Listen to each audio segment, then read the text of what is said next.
Happy New Year! Welcome to the Jungian Anthology Podcast, Analytical Psychology Seminars from the C.G. Jung Institute of Chicago, Episode 5. An Introduction to Jung's Life and Work by Murray Stein, Ph.D. This course, taught by author and analyst Murray Stein, presents a historical overview of Jung's life and work, detailing his relationship with Freud and discussing reasons for Jung's increasing popularity and relevance for contemporary society. This seminar was recorded in 1992. This is the second talk by Murray Stein on this podcast. If you like this one, listen to Episode 3, Individuation in Marriage Through Wounding and Healing. For more information about Murray, go to his website, murraystein.com. We have several audio sets by Murray, including A Psychological Approach to the Bible and the Jungian Psyche, a deeper look at analytical psychology, both of which can be found at audio.jungchicago.org. There will also be a link in the description. Now here's the lecture.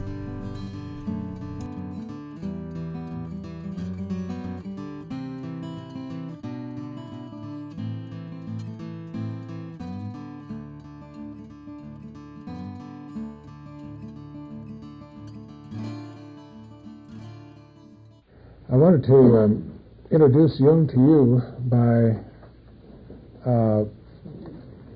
telling you how I was introduced to Jung and sort of presenting him the same way that I first came to him myself. My first introduction to Jung was reading Memories, Dreams, Reflections, this book.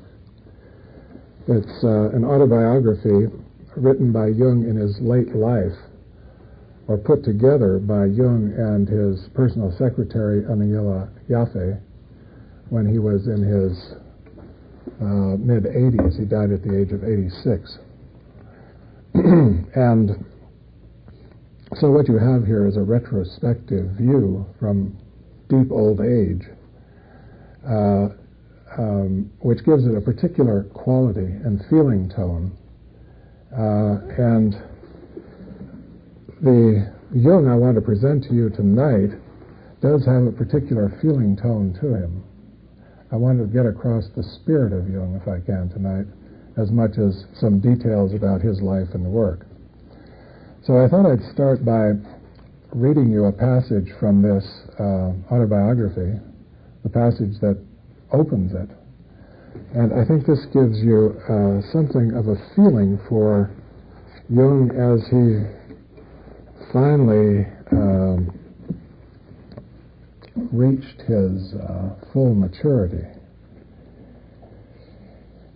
So he opens in a prologue by saying, "My life is a story of the self-realization of the unconscious. Everything in the unconscious seeks outward manifestation, and the personality too desires to evolve out of its unconscious conditions and to experience itself as a whole. I cannot employ the language of science to trace this process of growth in myself, for I cannot experience myself as a scientific problem. What we are to our inward vision, and what man appears to be sub specie eternitatis, can only be expressed by way of myth. Myth is more individual and expresses life more precisely than does science. Science works with concepts of averages which are far too general to do justice to the subjective variety of an individual life. Thus it is that I have now undertaken in my 83rd year to tell my personal myth. I can only make direct statements, only tell stories. Whether or not the stories are true is not the problem. The only question is whether what I tell is my fable, my truth. An autobiography is so difficult to write because we possess no standards, no objective foundation from which to judge ourselves. There are really no proper bases for comparison. I know that in many things I am not like others, but I do not know what I really am like. Man cannot compare himself with any other creature. He's not a monkey, not a cow, not a tree. I'm a man. But what is it to be that? Like every other being, I'm a splinter of the infinite deity, but I cannot contrast myself with any animal, any plant, or any stone. Only a mythical being has a range greater than man's. How then can a man form any definite opinion about himself? We are a psychic process which we cannot control, or only partly direct. Consequently, we cannot have any final judgment about ourselves or our lives. If we had, we would know everything, but at most that is only a pretense. At bottom, we never know how it has all come about. The story of a life begins somewhere. At some particular point we happen to remember, and even then it was already highly complex. We do not know how life is going to turn out. Therefore the story has no beginning, and the end can only be vaguely hinted at. The life of a man is a dubious experiment. It is a tremendous phenomenon only in numerical terms. Individually it is so fleeting, so insufficient, that it is literally a miracle that anything can exist and develop at all. I was impressed by that fact long ago as a young medical student, and it seemed to me miraculous that I should not have been prematurely annihilated. Life has always seemed to me like a plant that lives on its rhizome. Its true life is invisible, hidden in the rhizome. The part that appears above ground lasts only a single summer. Then it withers away, an ephemeral apparition. When we think of the unending growth and decay of life and civilizations, we cannot escape the impression of absolute nullity, yet I have never lost a sense of something that lives and endures underneath the eternal flux. What we see is the blossom which passes, the rhizome remains. In the end, the only events in my life worth telling are those when the imperishable world erupted into this transitory one. That is why I speak chiefly of inner experiences, amongst which I include my dreams and visions. These form the prima materia of my scientific work. They were the fiery magma out of which the stone that had to be worked was crystallized. All other memories of travels, people, and my surroundings have paled beside these inner happenings. Many people have participated in the story of our times and written about it. If the reader wants an account of that, let him turn to them or get somebody to tell it to him. Recollection of the outward events of my life has largely faded or disappeared, but my encounters with the other reality, my bouts with the unconscious, are indelibly engraved upon my memory. In that realm there has always been wealth in abundance, and everything else has lost importance by comparison. Similarly, other people are established inalienably in my memories only if their names were entered in the scrolls of my destiny from the beginning, so that encountering them was at the same time a kind of recollection.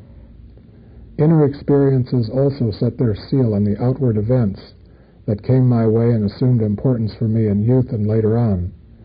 I only arrived at the insight that when no answer comes from within to the problems and complexities of life, they ultimately mean very little. Outward circumstances are no substitute for inner experience. Therefore my life has been singularly poor in outward happenings. I cannot tell much about them, for it would strike me as hollow and insubstantial. I can understand myself only in the light of inner happenings. It is these that make up the singularity of my life, and with these my autobiography deals.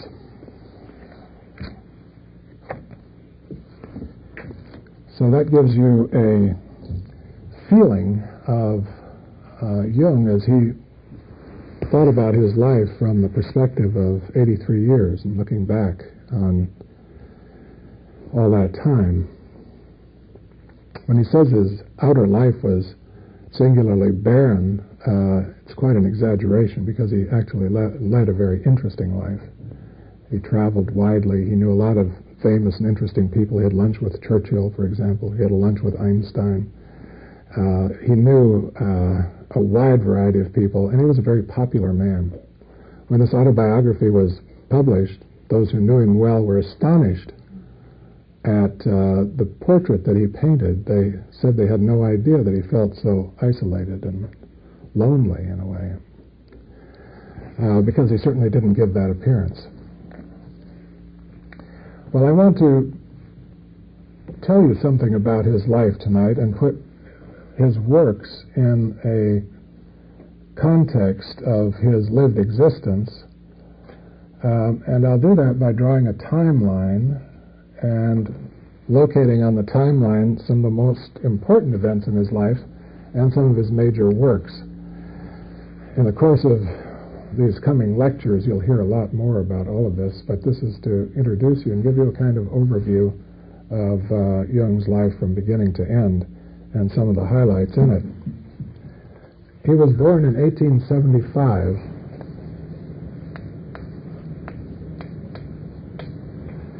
in a small Swiss village on the German border on the Rhine River called Laufen, near the Rhine Falls. If you've ever been to that area of Switzerland, you will remember that there is a famous falls. The Rhine creates a falls. Rhine originates in the Alps, runs along the border between Switzerland and Germany, and then goes up into Germany and empties itself in the Atlantic up around Holland somewhere. I don't know the exact geography of that. But he was born right on this river. It's not far from Zurich. It's about an hour and a half or 2 hours drive from Zurich, maybe 50 miles. As you come flying into Zurich, if you've ever been there, you know that you come in from the west. You're flying east, and to your right, to the south, are the Alps. At quite a distance. If it's a clear day, you can see the Alps from Zurich. But Zurich itself is on a tableland, a flat land. If you fly there in anything but the winter, it's usually green. You see farms, small farms, very carefully laid out, carefully cultivated, neat little roads, wood piles stacked very neatly beside the barns, Swiss style. Swiss are very neat, orderly, tending toward obsessive-compulsive. They're watchmakers. They're known for precision, for stubbornness, for independence. They've been a neutral country throughout the centuries, and for being fierce fighters, actually. They won their independence from the Habsburgs back in, I think, about 1,000 years ago, and they've never given it up since. The Swiss speak 4 languages nationally. Jung was born in the German-speaking part of Switzerland. But Swiss also speak French, Italian, and a dialect of Old Latin called Romanish. All 4 of these languages are represented in Parliament, and anyone is allowed to speak his own language in Parliament, and everyone is expected to understand that language. So the Swiss are linguists. It's not at all unusual to find secretaries, common secretaries, barely high school graduates, who speak 4 and 5 languages fluently in Zurich. And Jung also was a linguist. He wrote in English, French, Italian, and German. He lectured. He spoke spontaneously in all of those languages.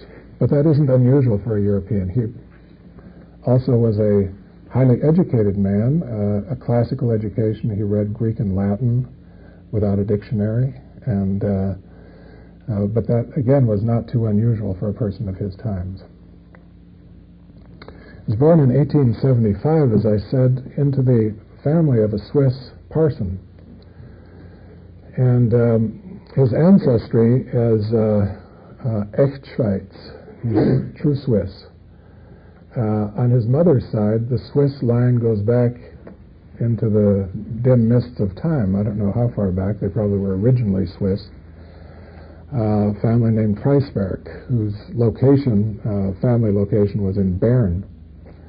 On his father's side, it was only 2 or 3 generations. I think his grandfather's father had immigrated, perhaps it was his grandfather, had immigrated to Switzerland from Germany in 1848 during the revolutions that were going on in Germany at the time. May have been jailed even, I'm not sure, but he was a kind of rebellious young student, and he fled Germany and settled in Switzerland. Jung's grandfather, on his father's side, was a professor at the University of Basel in the medical faculty, a well-known citizen, upright, intelligent, a pillar of the community. On his mother's side, another pillar of the community, this one was in the clergy, and he was what has been called the Swiss equivalent of an English bishop. It's in the Swiss Reformed Church, but he was in charge of the pastor in charge of the main church of main cathedral in Basel, a man named Samuel Preiswerk, rather famous churchman of his day. That's on his mother's side. So these two streams came together in Jung's parents, and when they married, Jung's father had earned his doctorate degree from a German university in Semitic languages and had been ordained as a parson in the Swiss Reformed Church. Jung's childhood was spent in parsonages. He was an only child until about the age of 12 when a sister was born. But as he describes his childhood in his autobiography, you can see that it was a childhood of an only child growing up in mostly rural circumstances. There aren't many playmates around, rather lonely, rather isolated, lots of time to entertain himself with his own imagination, had a very vivid imagination, invented little games and rituals for himself that in long retrospect he could see were very symbolic and very meaningful. I won't describe them to you. You can read about them in his autobiography. Some fairly serious difficulties in his childhood. At about the age of 2, his mother was hospitalized for what seems to have been a depression. And so she did have some psychiatric problems. How bad they were, nobody knows exactly. Jung records the fact that she was gone for about 6 months, during which time he was taken care of by a nurse to whom he became very attached. He also says that there was a side of his mother that he was very afraid of. There was a day personality and a night personality. The day personality was very comfortable, very stable, somebody he knew, but the night personality scared him. So she was a difficult personality, somewhat problematic. And on her side, you can attribute Jung's interest in mediumistic phenomena to her side of the family.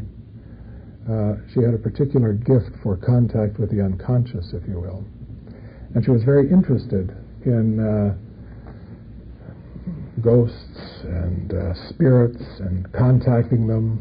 Wednesday afternoons, Jung says elsewhere, not in this autobiography, but he reports elsewhere, on Wednesday afternoons they typically pull the shades and have a seance in their living room. His mother would be present, his sister later, this was in his adolescence, and he had a mediumistically, psychically gifted cousin named Helly Preisberg who could come and make the tables rise up and speak in strange voices.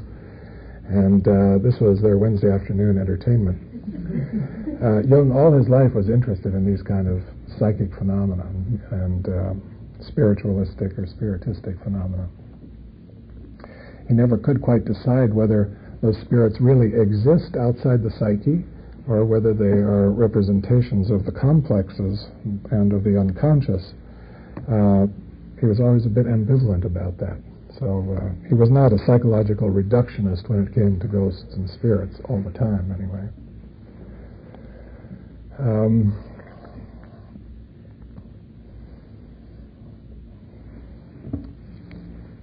When he was about,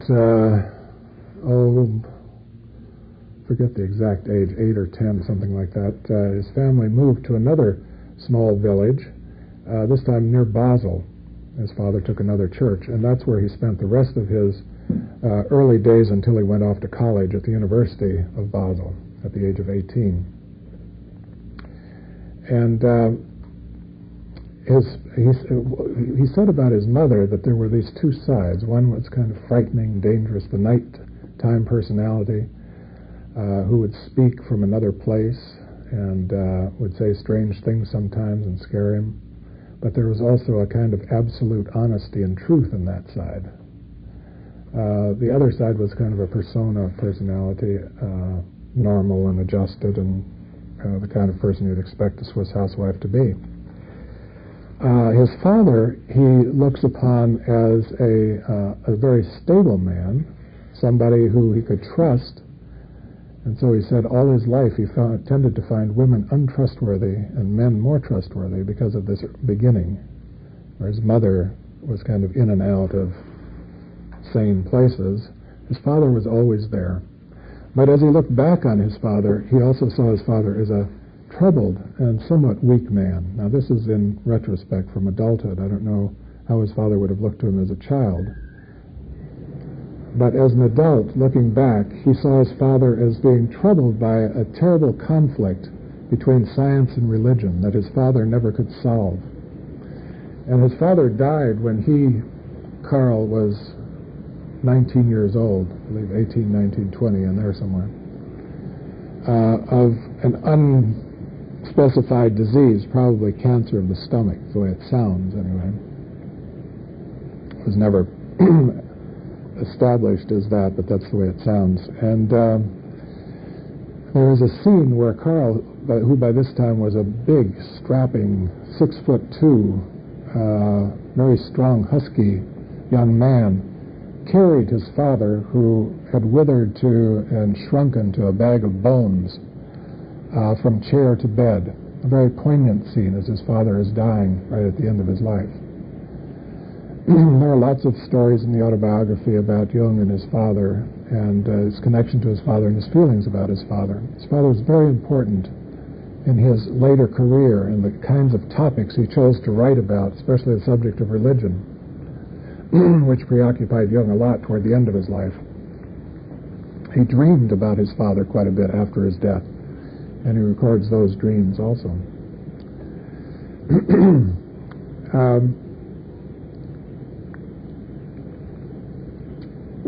So he had a slightly unusual childhood, rather alone, rather isolated, probably too much emphasis on fantasy, probably a disturbed mother.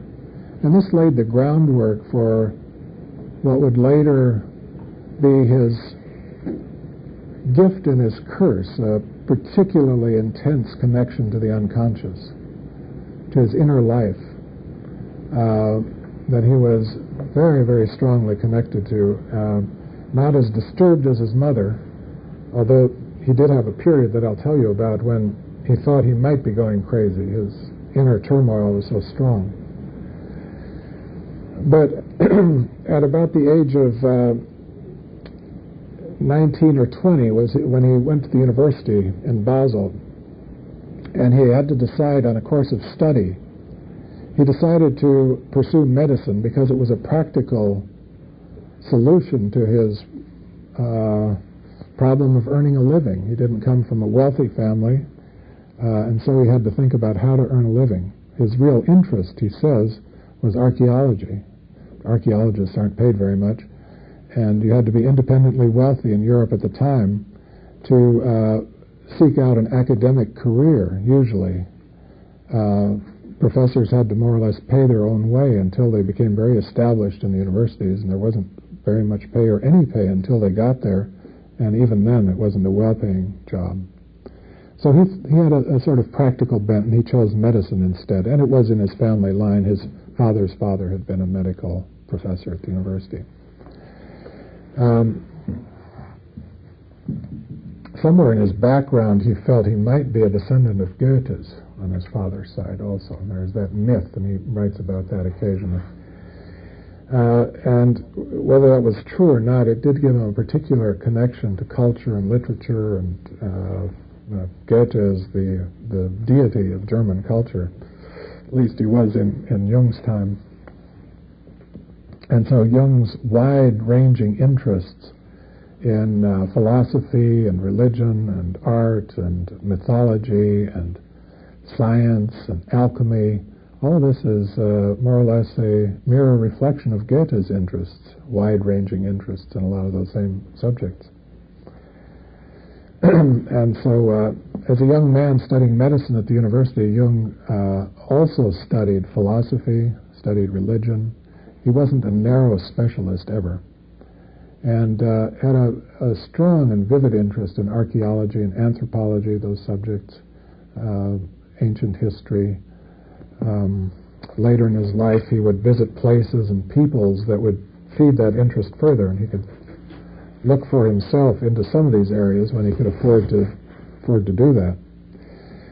But being fixed on the practical solution of medicine, he did finish his degree in medicine at the University of Basel in 1900.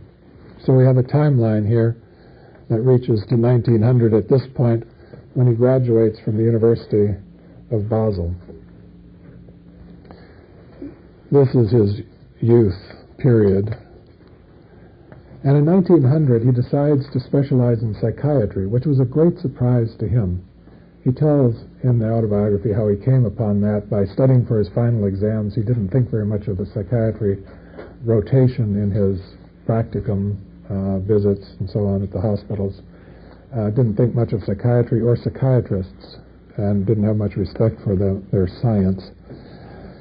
And he shared that prejudice with the rest of the medical students. But when he read a textbook in preparation for his final exams, there was a particular section of this textbook that struck him, and he says it was like he almost lost his breath. He had to stand up and walk around because suddenly he realized that in psychiatry a number of his interests would come together or could come together. An interest in science on the one hand and biology, but also the mental side of human life, which had interested him since childhood, studies in philosophy and religion, and as well as his mother's psychology and his interest in odd states of consciousness, so on. All of this could be brought together, he felt. He said it's as though two great streams came together in one riverbed. And he saw that psychiatry would be the way in which he could probably realize his best potentials for creative thinking and work. And so he just spontaneously went off in this direction of psychiatry. He had an offer to become the assistant to a rather famous doctor of internal medicine in Munich, which was a great coup in its time, and would have been quite a plum to accept. But he turned that down, and instead he went to Zurich. Now this was his the first time he would live in Zurich, and he would stay in Zurich for the rest of his life. He moved there in 1900 to study under a world-famous teacher of psychiatry named Eugen Bleuler. Eugen Bleuler was the chief doctor at the main clinic in Zurich, the Burg-Holzli Clinic. And Eugen Bleuler is the man who invented the word schizophrenia, for example, and wrote the definitive textbook on schizophrenia in his day. His son also was a very famous psychiatrist, and I think his grandson is now running that very same clinic, the Burg-Holzli Clinic in Zurich. So it's a family business there. So Jung went to Bleuler's clinic in 1900 and very quickly proved to be extremely adept at psychiatry. He worked very hard. He studied all the textbooks of the time and read all the journal articles. But beyond that, he was a very creative researcher and thinker. And so he established himself very early on in Bleuler's circle as a leader. And what he did was he made his first main contribution to psychological theory in this early period between 1900 and 1905 through his work with the word association experiment. And this is a group of about 100 words that are read by a tester to a testee, and then the tester records the first reactions that are given and measures the time interval it takes to respond, and so on and so forth. And out of these studies, Jung came up with the idea that there are unconscious complexes at work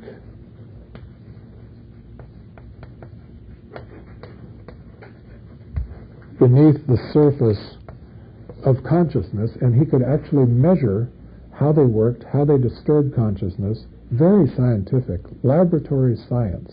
Okay, so that pleased everybody at the hospital, pleased Jung a great deal. He published papers on this subject. He and some colleagues got together their papers and published a book on it in 1907 or so, 1905, 1907, in their studies in word association. And this gave him an international reputation. Suddenly he was called upon to give lectures and seminars all around Europe, and he made a name for himself in psychiatry very quickly. So by the age of 30, he was practically internationally famous. Very unusual situation.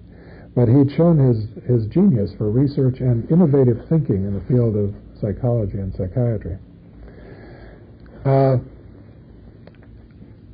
At the same time, he was reading widely in the field, psychology, and he came across Freud. He came across Freud's writings already in 1900 when Freud published The Interpretation of Dreams.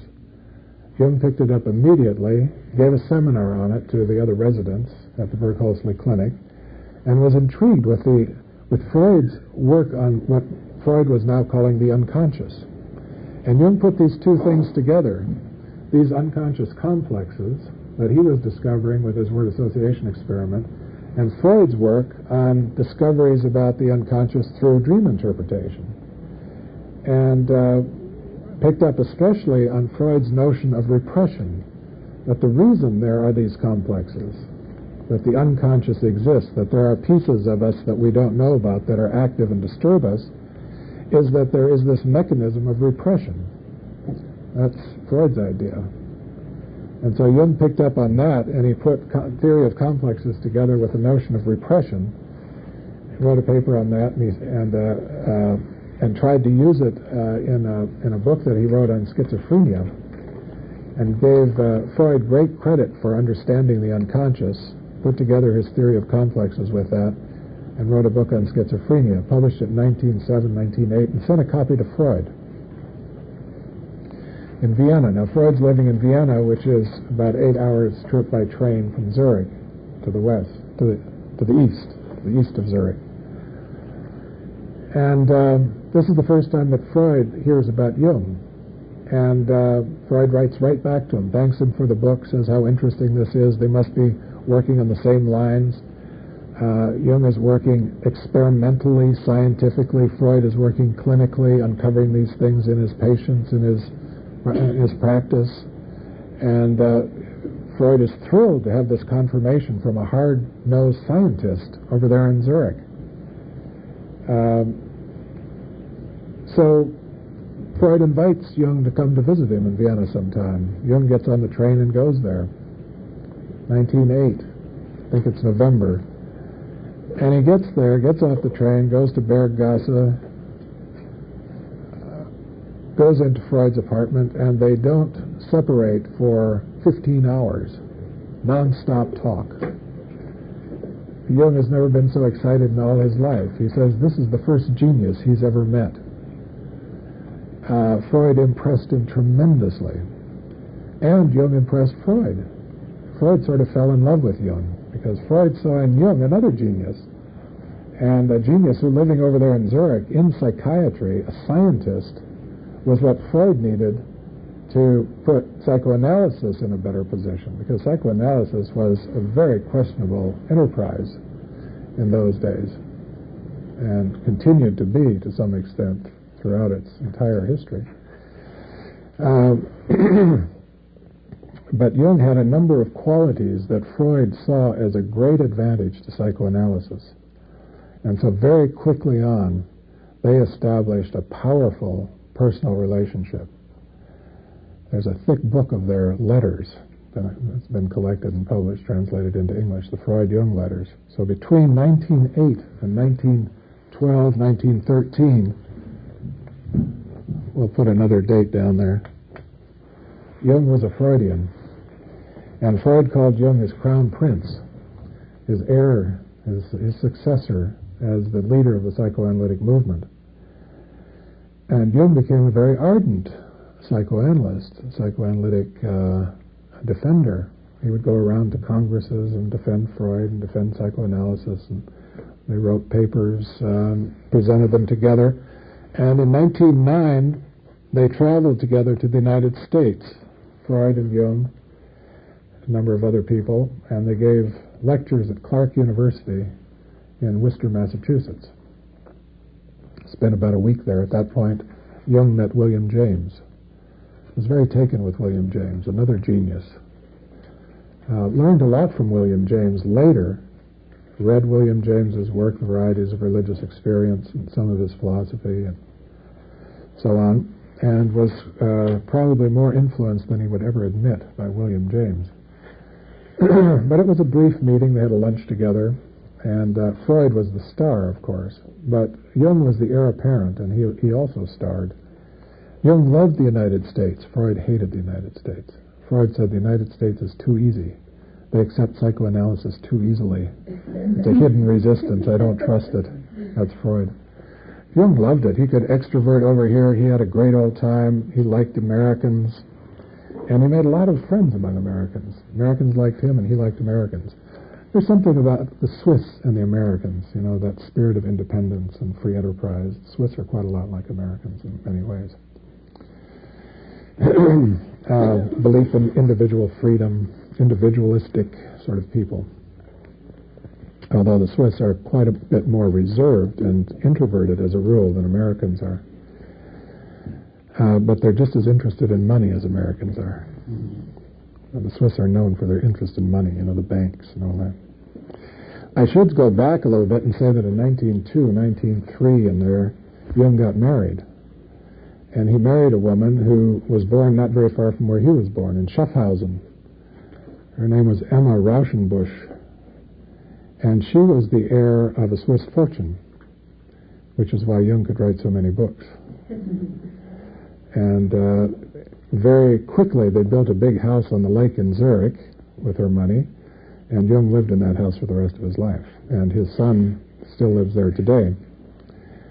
So that's where Jung's privilege came from, and his wealth. While he worked all his life, and he worked very hard, seeing patients and writing and lecturing and so on, the edge of the financial crisis had been taken off after his marriage. So as long as he stayed married, at least, married to Emma, he was okay. But all things considered, they had an interesting marriage, a long marriage. She died in 1955, I think, and he had quite a wonderful dream about her after she died. They had 5 children. None of them went into psychology. None of Freud's children went. Well, one of famous daughter of Freud's went into psychology, but his sons didn't. And Jung's son became an architect, actually. He did have a daughter who became an astrologer, a psychological astrologer, and I'm not sure what the other children did. I think there was 1 son and 4 daughters.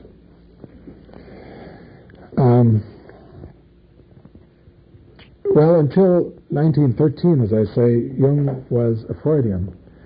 He and Freud severed their relationship around New Year's, 1913, for a wide variety of reasons. They had theoretical differences. They had personal falling out, hurt feelings. Jung let Freud down. Freud let Jung down. It was one of those transference, countertransference tangles. Their relationship ended in bitterness on both sides, and from that point on, Jungians and Freudians basically haven't spoken to each other until recent times.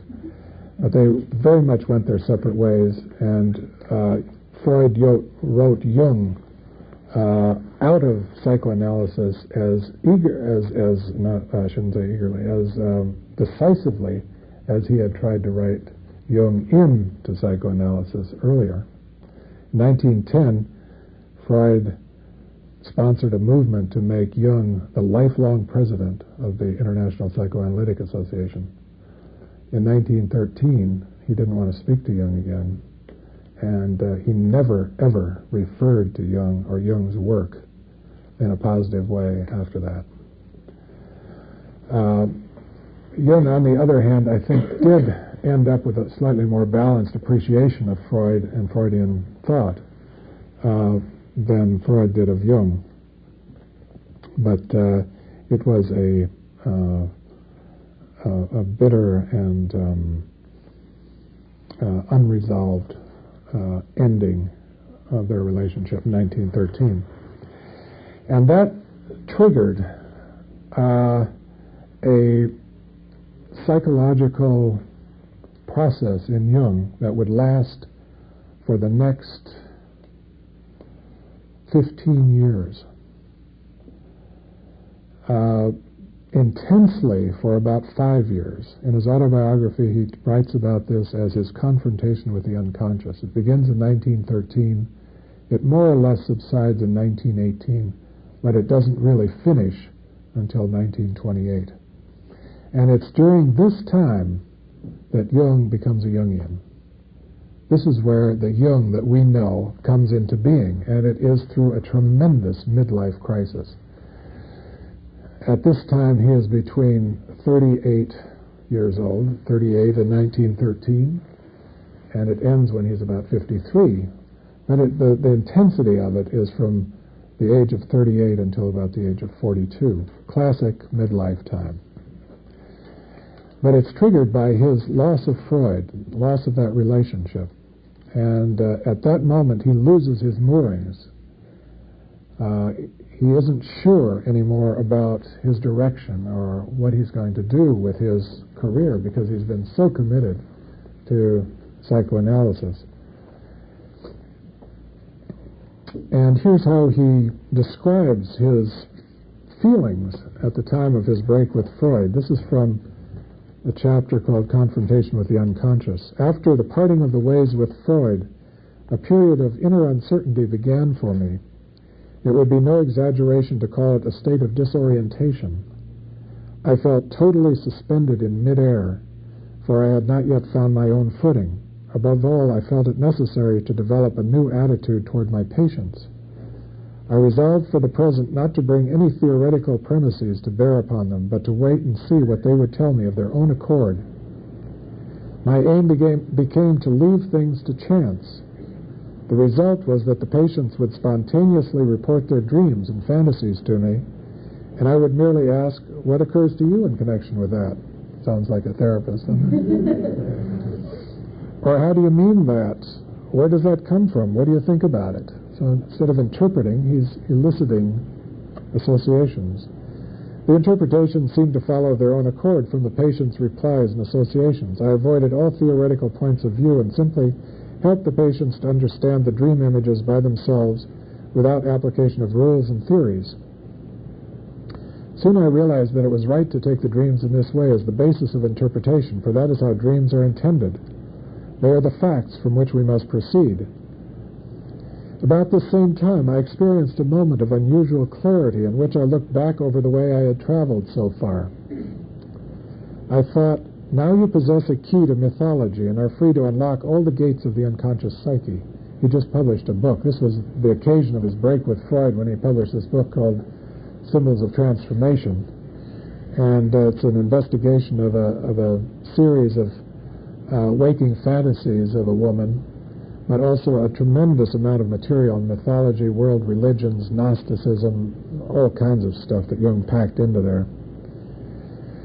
But then something whispered within me, why open all gates? And promptly the question arose of what, after all, I had accomplished. I had explained the myths of people of the past. I had written a book about the hero, the myth in which man has always lived. But in what myth does man live nowadays? In the Christian myth, the answer might be. Do you live in it? I asked myself. To be honest, the answer was no. For me, it is not what I live by. Then do we no longer have any myth? No, evidently we no longer have any myth. But then what is your myth, the myth in which you do live? At this point, the dialogue with myself became uncomfortable, and I stopped thinking. I had reached a dead end. So he'd lost his myth. That's the way he puts it. He'd lost the thing that made the idea that made sense of his life. Told him where he was going, where he came from, what it was all about. It wasn't the Christian myth, and it wasn't Freudian psychoanalysis. So now he was bereft.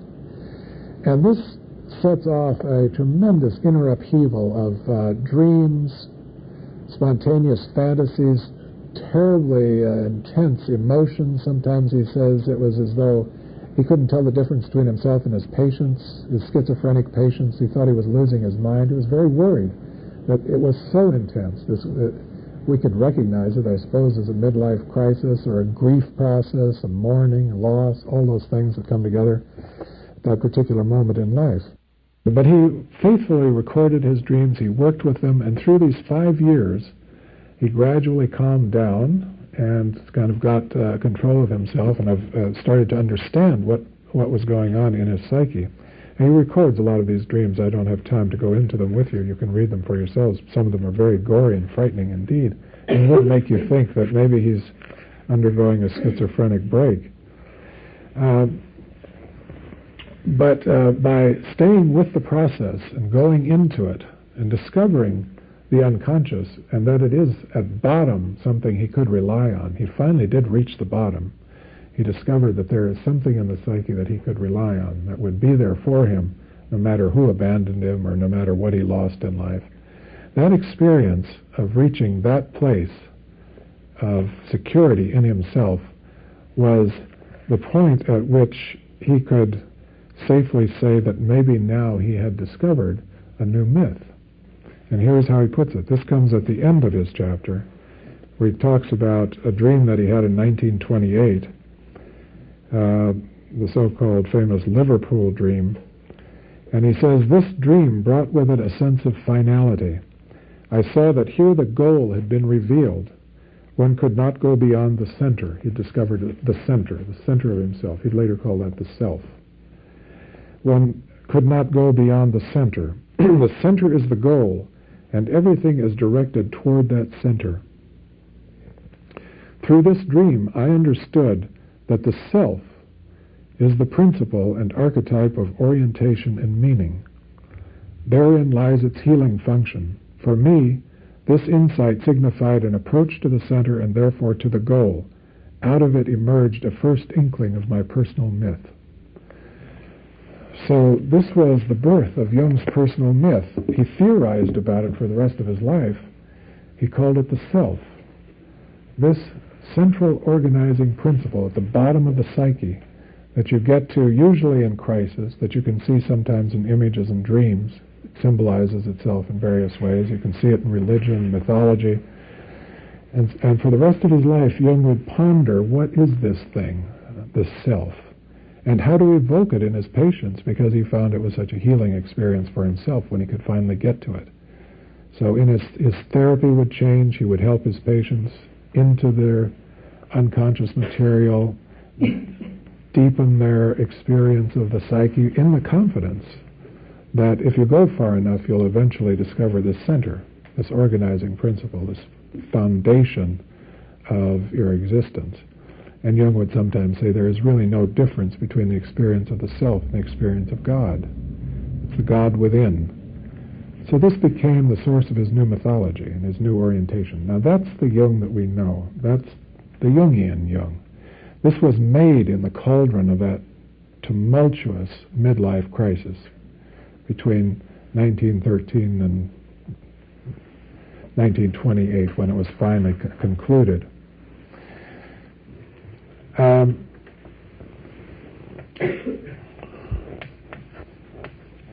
1928, Jung is 53 years old.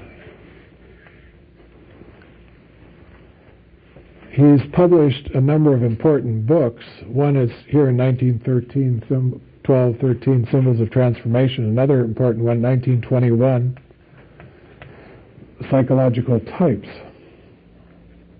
The Myers-Briggs test is derived from that book, that 1921 book. It's now the most widely used psychological test in the United States. So Jung is out there. Okay, Jung wrote that book while he was going through this tremendous crisis. Now that's a whole story in itself, how he could do that, but he could operate at different levels. So while at one level he was going through this terrible inner turmoil, at other levels he was continuing his scientific work.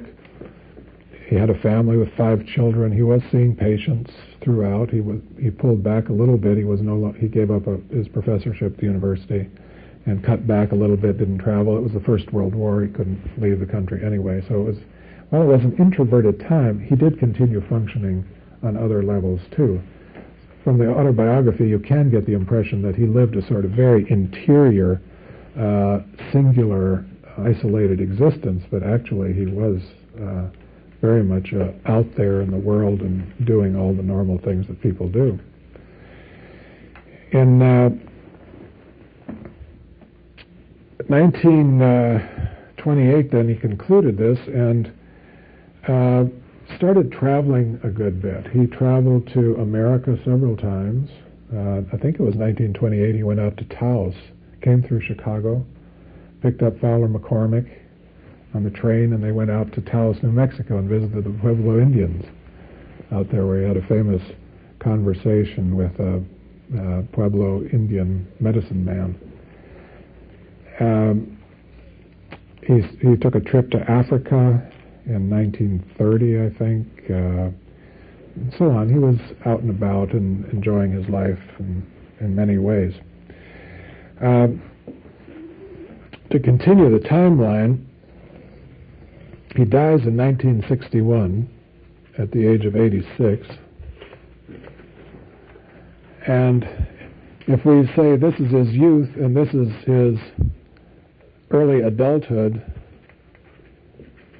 you could say this is his first mature period, or early adult.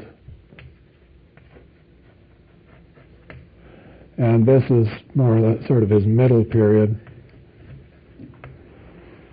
And about from 1938 on, we can say it's his late period. And I put a mark at 1938 because that's the year he took a trip to India. And it's just the time when the Second World War is beginning to threaten. He took a trip to India to receive some honorary degrees from Indian universities and to meet some wise men of the East in India and so on. He was very much looking forward to this trip. And he was particularly interested in what he would dream about when he got to India, how his unconscious would respond. That was always an interest of his. What am I going to dream about in this place? And to his great astonishment, when he got to India and looked around there, it was very interesting, visited the temples, talked to people and all that. But the most important dream that he had there really changed his life and set him off on the course that we could call the late Jung. And the dream was that he was on an island off the coast of England and at a place called the Grail Castle. This is a place where the Grail was supposed to be kept, and there was going to be a ceremony. The ritual, the ceremony of the Grail was supposed to be held that evening, but it was discovered that the Grail had disappeared. Nobody could find it. And so as the dream progressed, it was apparently suggested that the Grail could be found on an island just up to the north, but you had to swim across this isthmus of cold water to get there. And as the dream ended, Jung was stripping down, getting ready to dive in the water to go fetch the Grail. So he read that dream as a message that he needed to return back to Europe and help out European civilization, that's where it was really at, that European civilization was in very bad shape. They had lost the way, the Grail was missing, and he would try to help recover it. Now, we could talk all night about the symbolism of the Grail, but let's just say it is a symbol of the center, a cultural object of great value and meaning within the context of Judeo-Christian religion. And that of all the dark times in the last 2,000 years, as far as that tradition goes, probably 1938 to 1945 were the darkest. So he set out, and of course he did it in his own unusual way. He didn't do it by going out and lecturing and preaching and trying to convince people of anything. He did it by studying alchemy, European alchemy. And so, and the Western religious and cultural tradition, starting with the Bible. And so in the books that he would write from 1938 to the end of his life, this was his central preoccupation. His own religious tradition, Christianity, what had happened, how it had come to where it was today, what was wrong with it, where it needed to go. So he wrote many, many essays and books on this subject, and you can take courses around here on any one of them. From time to time they're offered. But this was the period of his great works on alchemy and on culture. He became a therapist to culture. He was no longer seeing patients very much. Occasionally he'd see somebody, talk to them about their big dreams or something, but he wasn't seeing patients the way a therapist does, day in, day out, week in, week out, year in, year out. He was retired in that sense from that kind of a practice. But instead of that, he became a therapist to Western culture. And so his late works are all an attempt to therapeutize this sick culture that we've got. Lots of work on those kinds of subjects. He did another very interesting thing, and with this I'm going to end my remarks.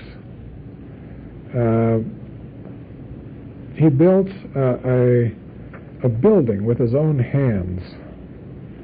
He called it the Tower, at a place called Bollingen. It's up the road up the lake from Küsnacht, maybe 20 miles. He lived just outside of Zurich in a little village called Küsnacht. If you keep on going south, same side of the lake, another 20, 25 miles, you come to a place called Bollingen. There's nothing there. There's a train stop there, but there are no stores or, it's just a little, it happens to be a stop on the train, that's all. And he bought a piece of land there in the 20s sometime and started building. He just got this idea. He wanted to build something. So he got some rocks together and started building a house. It eventually turned into a tower. You've seen pictures of this probably in various places. And he would spend increasing amounts of time in this place. Now this is the old reclusive Jung coming into being now. This was kind of an escape or a retreat place. And he'd go out there and he'd meditate, he'd write some, he would carve on stones, he would build on this thing. Mainly it was a place where he could retreat more deeply into himself and into the psyche. And he built it in 4 sections, maybe 5-10 years apart. Build a piece and then he'd live in that for a while and build another piece and live in that. He didn't actually live there, but he'd spend weeks at a time out there. Usually alone. Occasionally somebody would visit him, but no children, no grandchildren, no wife, nobody else essentially around. This was his place, his retreat place. He had his own room, right? He says here about it, after my wife's death in 1955, I felt an inner obligation to become what I myself am. Now, how old is he here? 1955, he's 80 years old. To put it in the language of the Bollingen house, I suddenly realized that the small central section which crouched so low, so hidden, was myself. I could no longer hide myself behind the maternal and the spiritual towers. So in that same year, I added an upper story to this section, which represents myself, or my ego personality.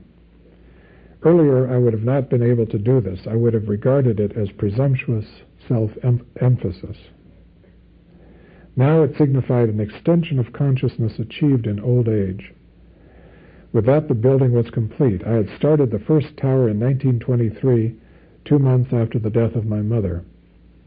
These 2 dates are meaningful because the tower, as we shall see, is connected with the dead. From the beginning, I felt the tower as in some way a place of maturation, a maternal room or a maternal figure in which I could become what I was, what I am and will be.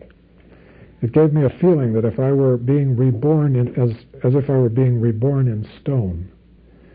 It is thus a concretization of the individuation process. During the building work, of course, I never considered these matters. I built the house in sections, always following the concrete needs of the moment. It might also be said that I built it in a kind of dream. Only afterward did I see how all the parts fitted together and that a meaningful form had resulted, a symbol of psychic wholeness. It's in 4 parts. If you know anything at all about Jung yet, you certainly will later, but the number 4 is for him a number of completeness and totality. So he completed it in his 80th year. And he also says this at the end of this chapter called The Tower. He gives the Tower a whole chapter in his autobiography. It's a place he loved, and he felt, as he said there, it's a place he could become himself completely. And this is at the end of that chapter on the tower. In the tower at Bollingen, it is as if one lived in many centuries simultaneously. The place will outlive me, and in its location and style it points backward to things of long ago. There's very little about it to suggest the present. If a man of the 16th century were to move into the house, only the kerosene lamp and the matches would be new to him. Otherwise he would know his way about without difficulty. There's nothing to disturb the dead, neither electric light nor telephone. Moreover, my ancestors' souls are sustained by the atmosphere of the house, since I answer for them the questions that their lives once left behind. I carve out rough answers as best I can. I have even drawn them on the walls. It is as if a silent, greater family, stretching down the centuries, were peopling the house. There I live in my second personality and see life in the round as something forever coming into being and passing on. So that is Jung, the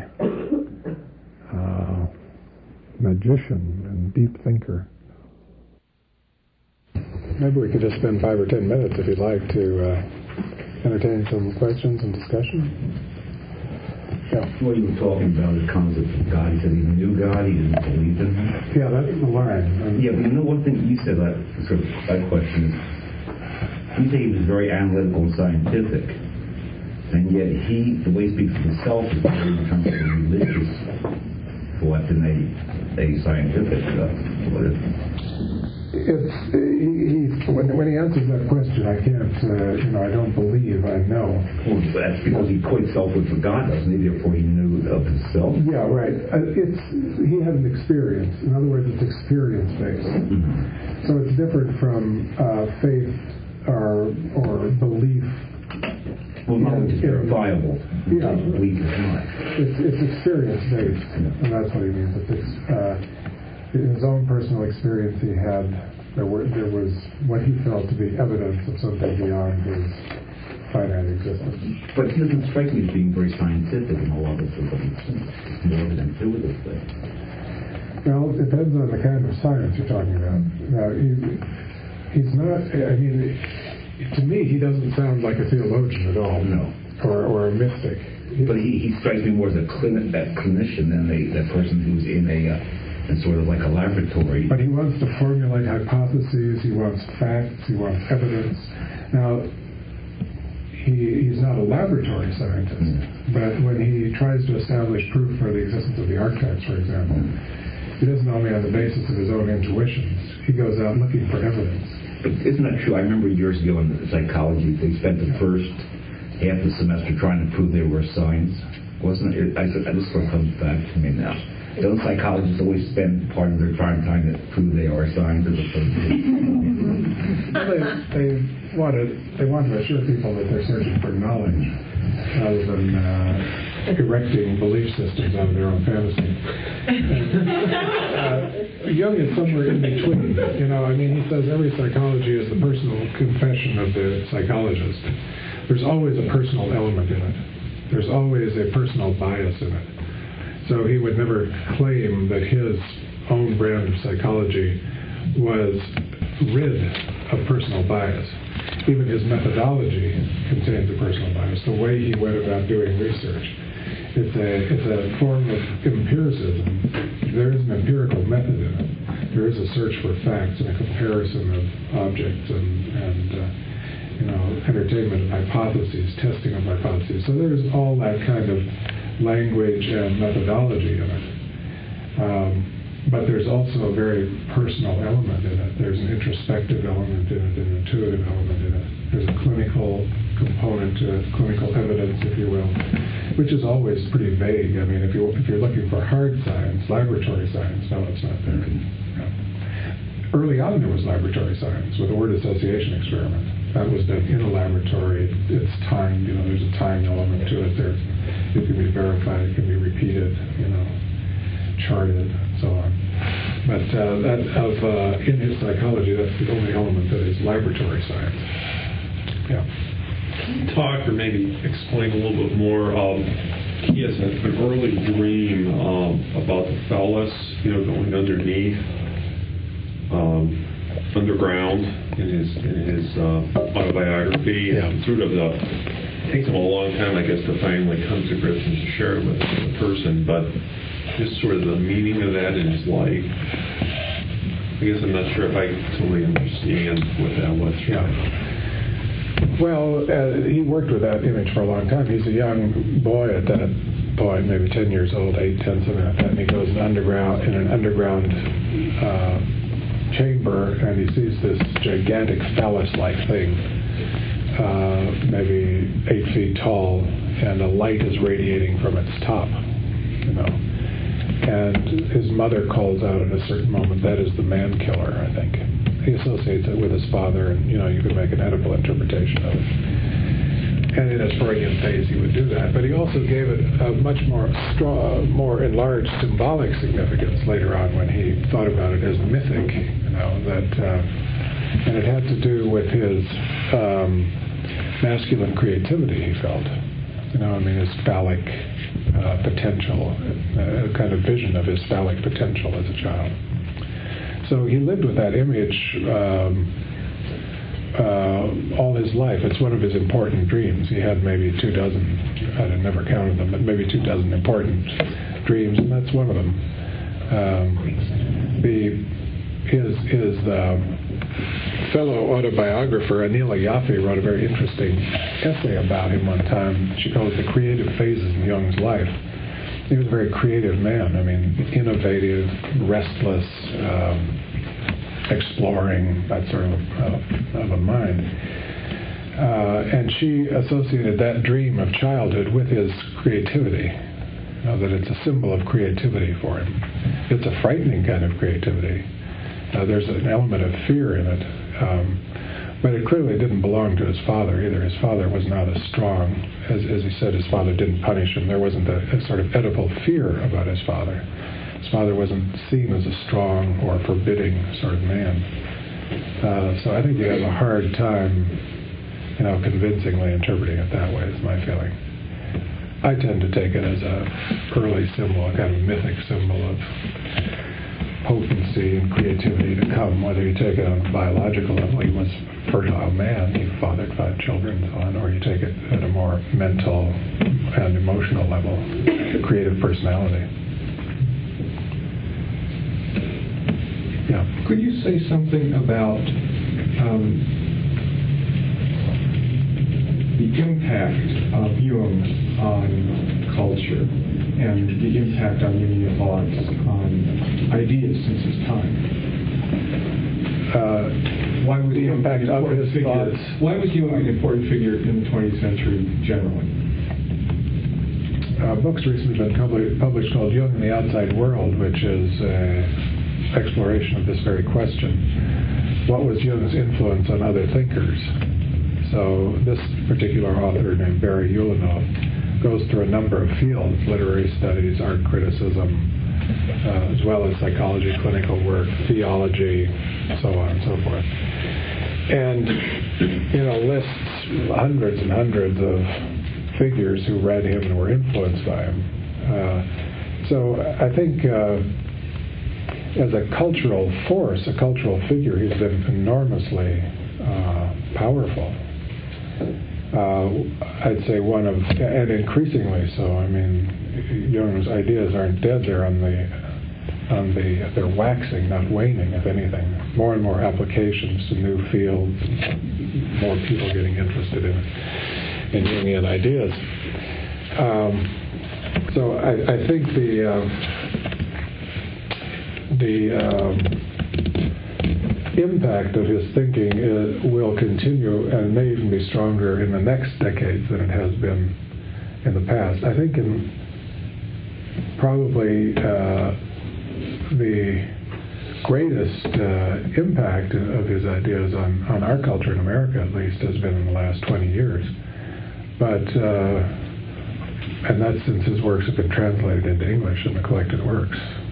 published by Princeton University Press. Now it used to be by the Boligan Foundation, which was financed by the Mellons. And Mary Mellon was one of his followers, and she created a foundation to translate his works into English, which was only completed in the 60s.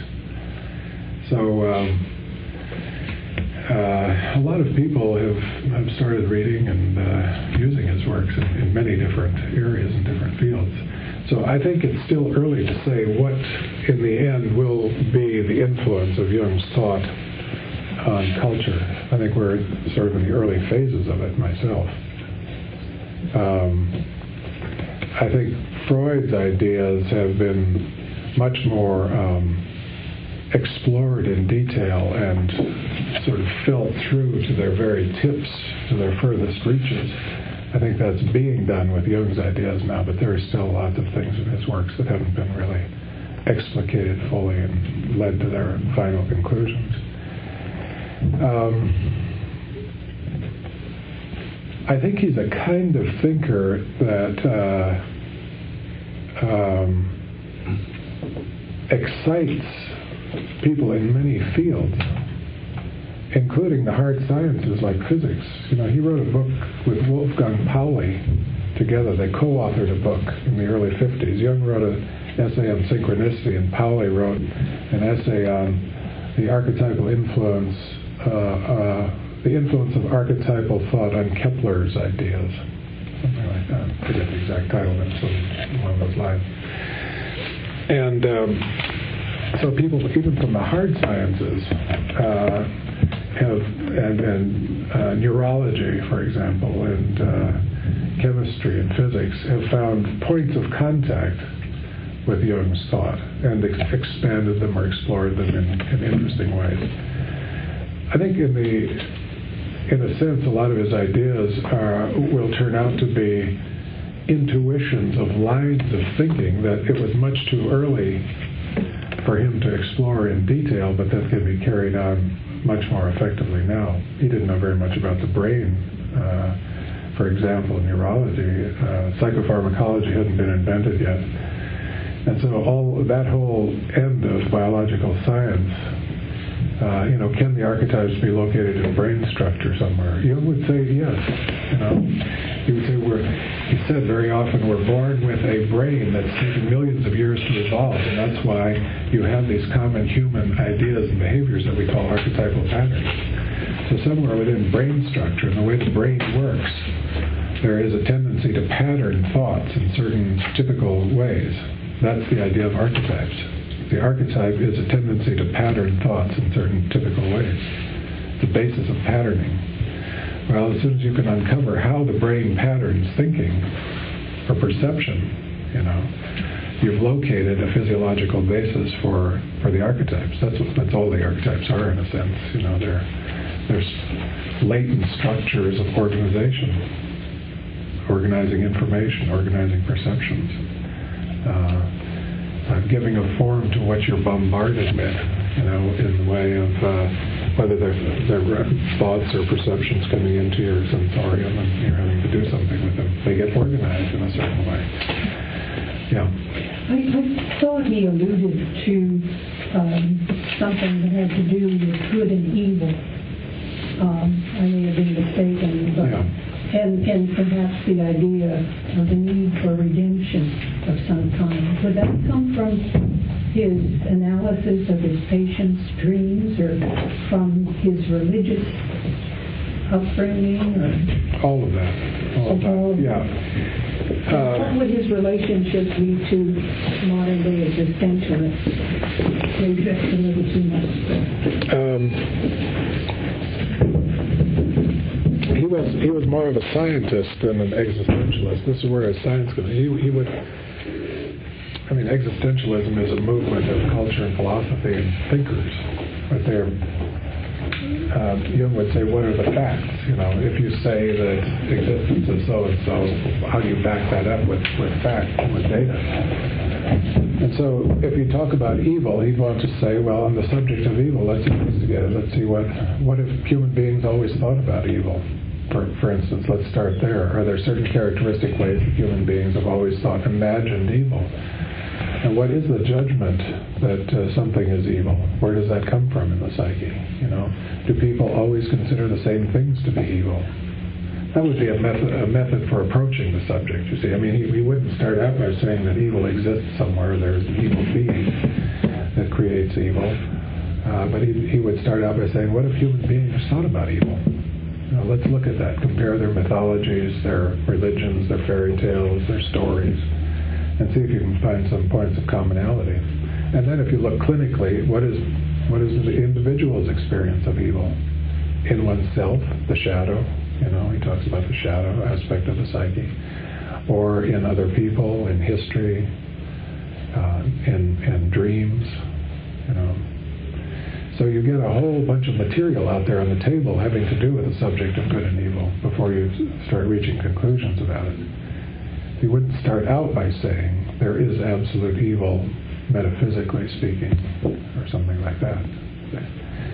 Now he said he had a lot to say about good and evil. On that subject, that's one of Jung's subjects.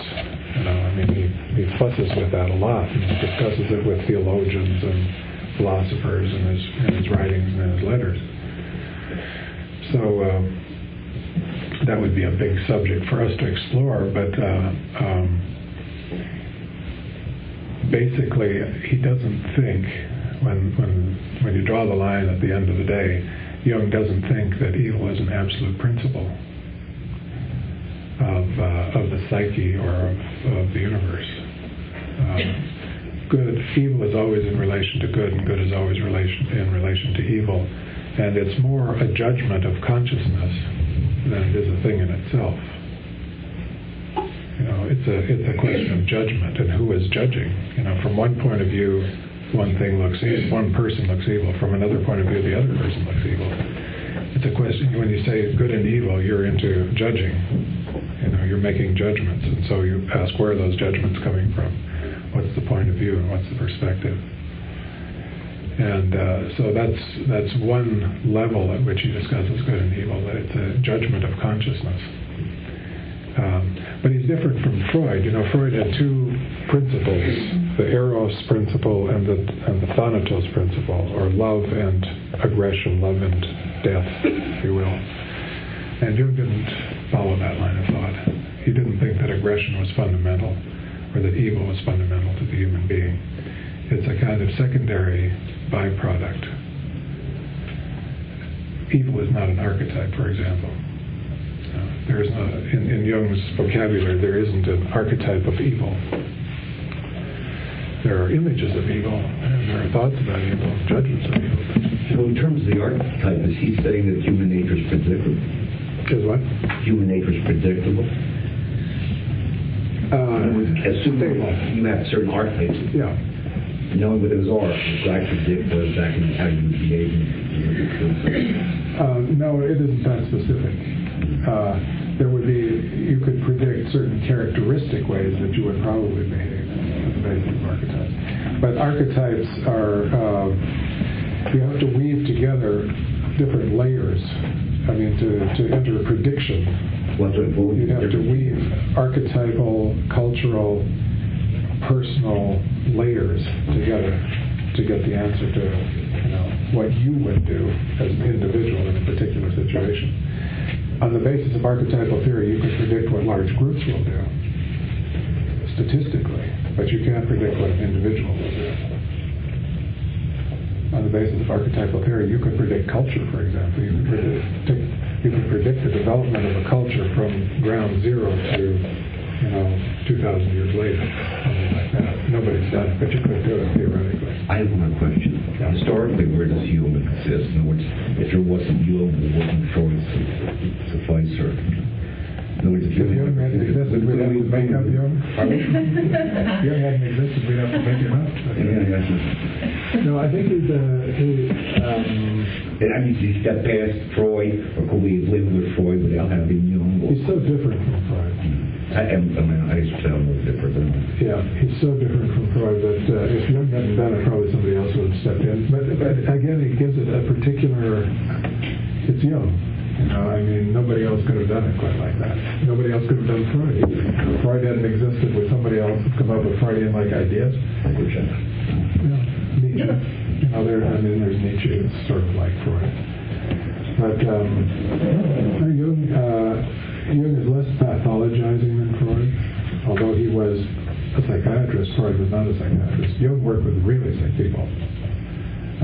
Serious, chronic, schizophrenic, manic depressive, hospitalized, permanently ill people. And Freud didn't. And so it's an odd thing that Jung's psychology is much less pathologizing than Freud's, who worked with hysterics and neurotics. Jung's is a much more optimistic psychology. It's a much more forward-looking, future-oriented than past-oriented psychology. And it has a spiritual dimension to it, a spiritual side to it that Freudian psychology doesn't have. It's not reductionistic the way Freudian psychology is. But these are all, sorry we don't have a lot more time to go on with this, but you have, and in your future classes you'll get a flavor of Jung. And I hope you continue your study here at the Institute. Much to learn, many interesting things to explore, and maybe I'll see some of you in the class again someday. Thanks for being here.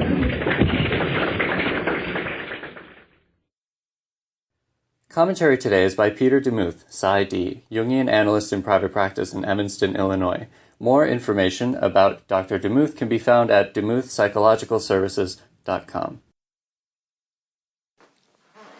Hello, this is Dr. Peter DeMuth, an analyst at the Chicago Society for Jungian Analysts, and I just listened to Murray Stein's introductory lecture on Jung.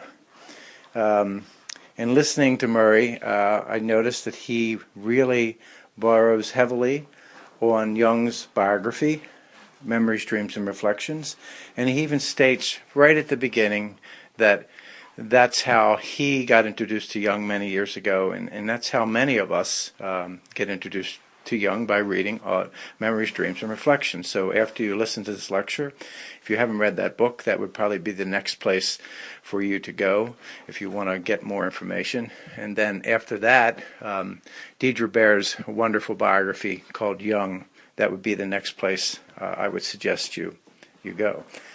The lecture itself really follows pretty much the biography. It starts out at his, I think Jung was born in 1875 in a town probably 30-some miles outside of Zurich, and he lived along on a river, and his father was a parson. And it talks about his life, his early life, struggles with his mother's two personalities. She was removed from him at one point, I think, for 2 weeks, and the effect that had on him. And then it goes through his life at the university, and he touches on the fact that he had to decide to be a physician because that was a practical kind of decision for him. And then he talks a lot about Freud and Jung when Jung visits Freud in Vienna. And, talks about his early association experiments. So it really does follow the Memories, Dreams, and Reflections very much. So this is the kind of lecture to listen to if you want to get a good, early, just well-rounded version of who Jung is. And then you can kind of go on from there and read more in depth. But found the lecture to be good. It was a nice review for me. I hadn't read Memories, Dreams, and Reflections in a while, and have forgotten some of those details. But it was enjoyable to listen to. So that's all I have to say. Thank you.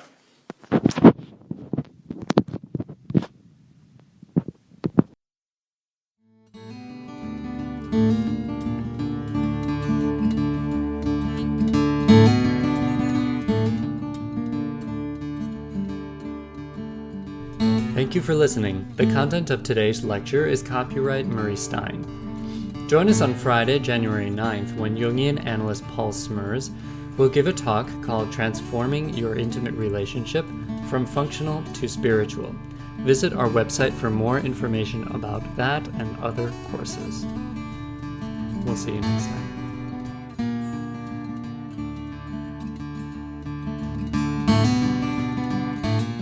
This podcast is distributed under a Creative Commons Attribution, Non-Commercial, No Derivatives license. Share it all you like as long as you maintain the attribution to the speaker, but please do not change it or sell it.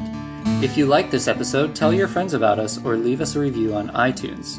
For more information about classes, training programs, videos, audio, this podcast, or to find a Jungian analyst near you, visit our website, www.jungchicago.org.